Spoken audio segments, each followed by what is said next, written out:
आज पद यात्रा का विराम है। सबने कहा कि बोलो। बार बार मन प्रातः काल जैसे ही हम ब्रज में प्रवेश भय और जैसे ही मोड़ पर आए, वृंदावन में जब प्रवेश में तो मोड़ पर आए गरुड़ गोविंद जी के आगे से, उसी वक्त भैया ने कहा कि यहाँ ब्रजरज है, अब यहाँ से वृंदावन की सीमा प्रारंभ हो गई। और जब ब्रजरज शरीर में लगाई, प्रणाम किया, तो हमारे मन में एक ही बात आई कि ठाकुर जी अब आपके श्री चरण शरण में हम आ गए। हमारे बालाजी आए हैं और देश के कोने कोने से सभी सनातनी हिंदू आए हुए हैं जो सिर्फ सनातन के लिए, हिंदुत्व के लिए यहाँ पर एकजुट हुए हैं।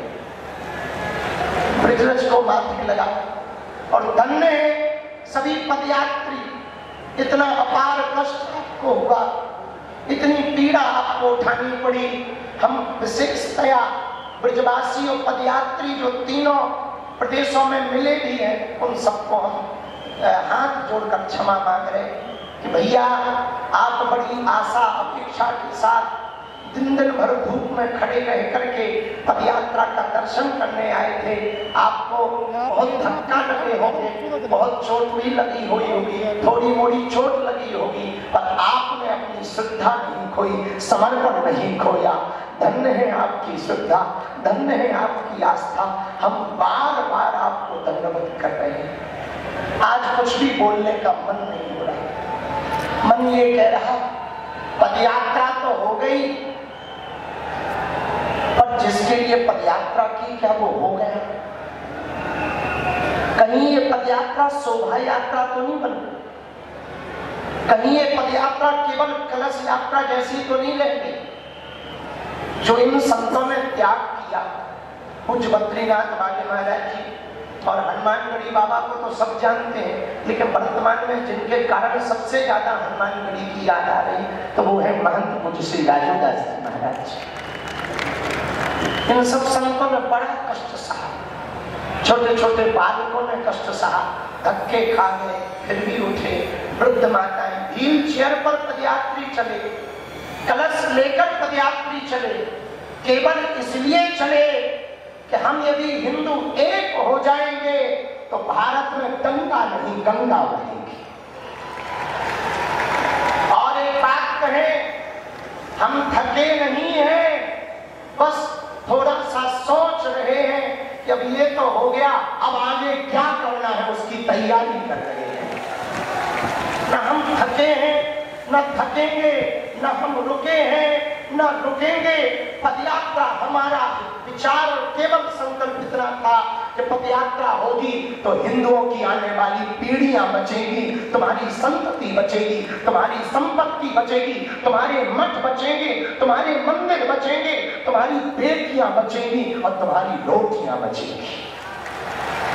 हिंदू बच जाए, हिंदू एक हो जाए और हिंदुओं के अंदर जो एक छुआछूत भेदभाव का दाग लगा है वो दाग मिट जाए, हिंदू अपना डर छोड़कर घर से बाहर निकल आए। केवल इसी के लिए पदयात्रा की।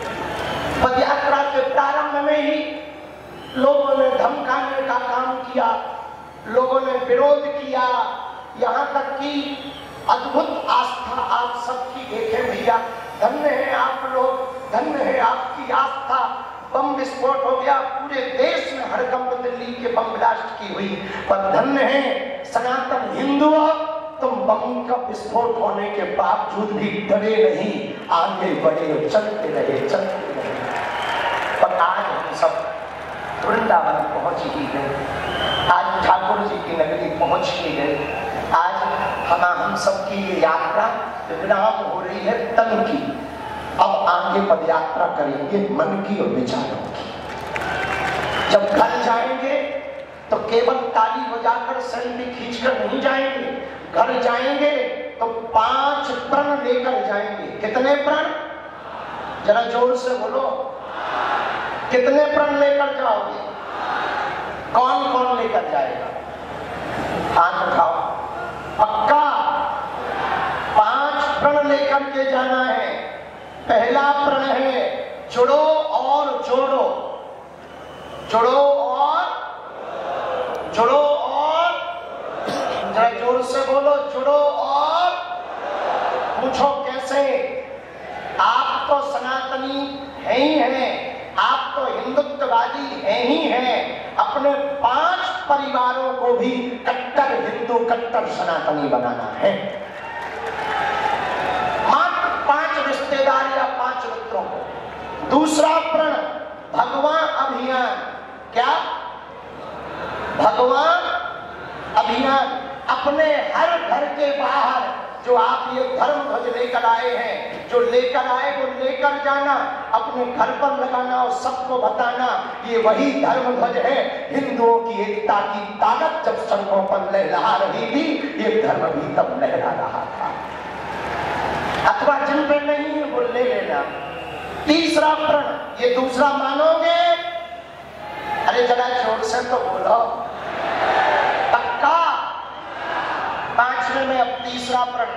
तीसरा प्रण भी मानना बहुत जरूरी है। मात्र 5 मान लो तो भैया अपनी पदयात्रा सफल हो जाए। तीसरा प्रण है साधु संतों का कमंडल और बागेश्वर धाम का मंडल। जब जब देश के हिंदुओं पर खतरा आएगा, सबसे आगे आएगा। चाहे 1000 काम छोड़ने पड़े, 100 काम छोड़ने पड़े, इस पदयात्रा के मध्य में बहुत से आर्मी वाले जो आर्मी में हैं, वो सैनिक भी आए। तो हमने कहा कि आप सरहद साथ जो सेवा क्यों छोड़ के आ गए, ड्यूटी क्यों छोड़ के आए? बोले गुरुजी हमने 15 दिन की छुट्टी ली है, देश की सेवा तो हम कर ही रहे हैं, पर देश के अंदर भी एक सेवा जरूरी है।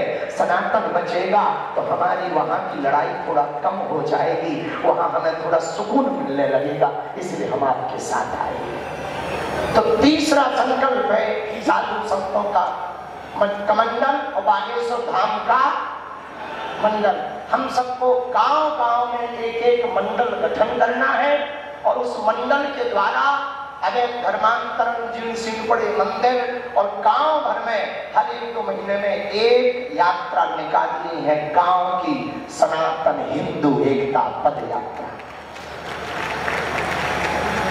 चौथा संकल्प और आवश्यक है, वो ब्रज में भी जरूरी, देश के कोने कोने में जरूरी, हर क्षेत्र में जरूरी है।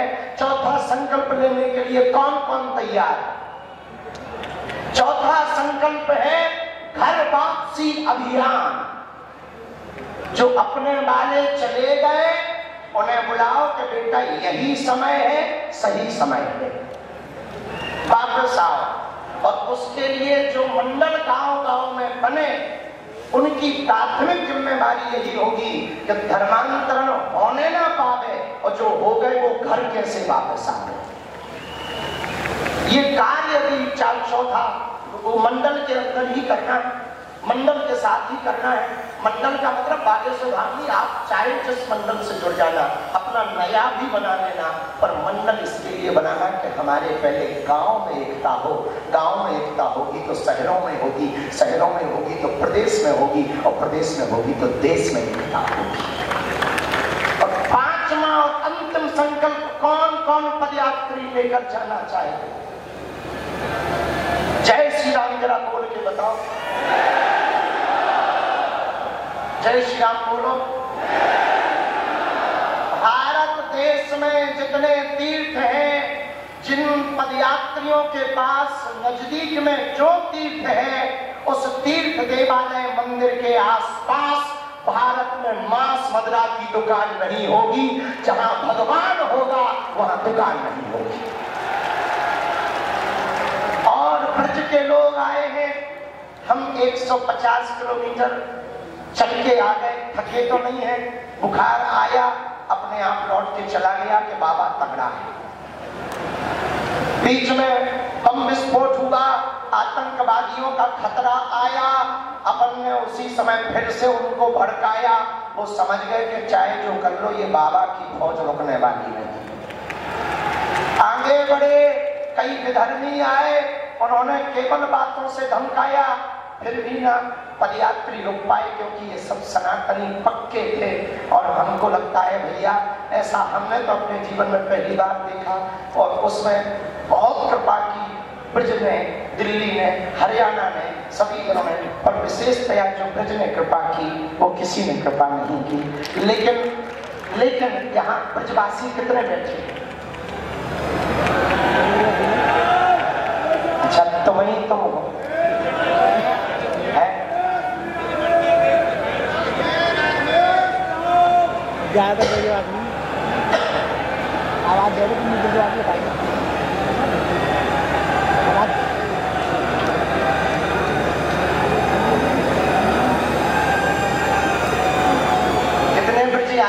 ब्रजवासी है भैया।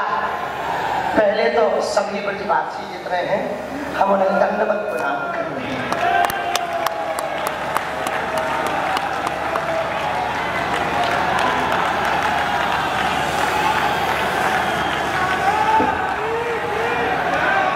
आपने जो कृपा की, आपने जो आशीर्वाद दिया,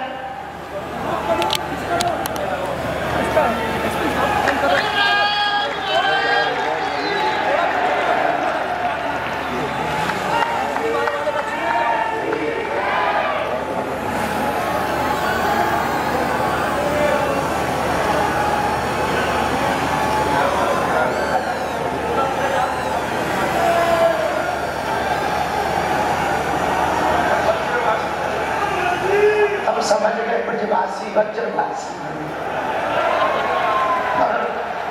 जो पदयात्री चले उनके भी चरणों को हम प्रणाम कर रहे हैं, और लेट कर प्रणाम कर रहे हैं। जो आपने